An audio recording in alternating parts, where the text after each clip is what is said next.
Hello बच्चों, let's see the question. Explain the concept of magnetic flux. Discuss its unit and dimension. Okay, let's see the key concept of this question. The key concept of this question is beta magnetic flux, that we should know about the magnetic flux. Okay, तो magnetic flux पता होने के लिए हमें पता होना चाहिए क्या? Magnetic field lines. अगर आपको मैग्नेटिक फील्ड लाइंस नहीं पता तो मैग्नेटिक फ्लक्स आपके लिए टिपिकल हो जाएगा.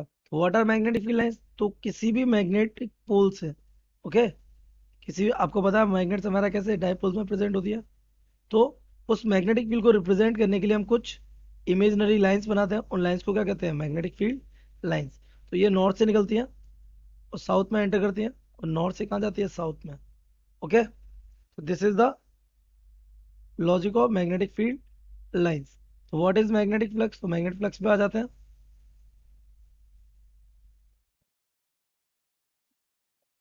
ये क्या होते हैं? These are the number of magnetic field lines. ये क्या है? Number of magnetic field lines passing through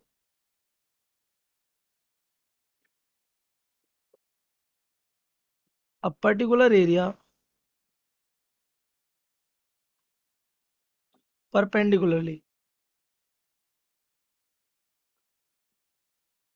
area पे कैसे गुजरे? परपेंडिकुलर. फॉर एग्जांपल जैसे ये एरिया है ए, और इस पे लाइंस कैसी गुजरे?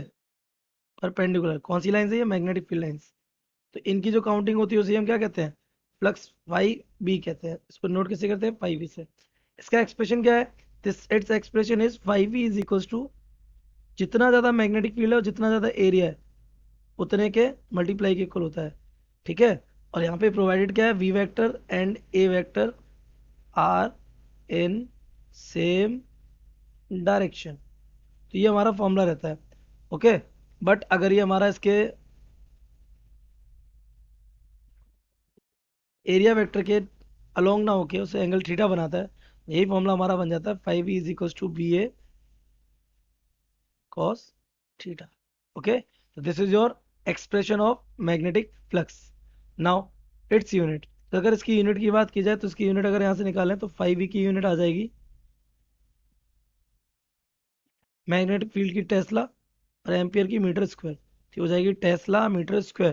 तो इसको हम और क्या बोलते हैं? वेबर. क्या बोलते हैं बेटा? वेबर. तो दिस इज वेबर. क्योंकि आपको पता है हम जितनी भी ऐसे यूनिट्स होती हैं हम केस यूनिट उनको ऐसे ही में कन्वर्ट करने की कोशिश करते हैं. तो this is the unit weber. अब इसकी डायमेंशन की बात कर लेते हैं. तो dimension of phi B will be equals to, तो पहले मैग्नेटिक फील्ड की डायमेंशन फिर लेंथ की डायमेंशन. तो मैग्नेटिक फील्ड आप यहाँ से कैलकुलेट कर सकते हैं. F is equals to I B L sine theta. I B L कर लेते हैं तो बी यहाँ से आ जाएगा एफ अपॉन एफ की dimension M L T minus two upon नीचे आई आ जाएगा आई की डायमेंशन ए, और एल आ जाएगा एल की डायमेंशन एल. ओके, तो ये मैग्नेटिक फील्ड डायमेंशन हो जाएगी और इसकी डायमेंशन हो जाएगी एल टू. तो ये हमारा एल से एल क्या हो जाएगा? कैंसिल हो जाएगा. और यहाँ पे हमारा बचेगा M L two, T minus two and A minus one. Okay, so this is the dimensional formula. I hope you have understood it well. Best of luck.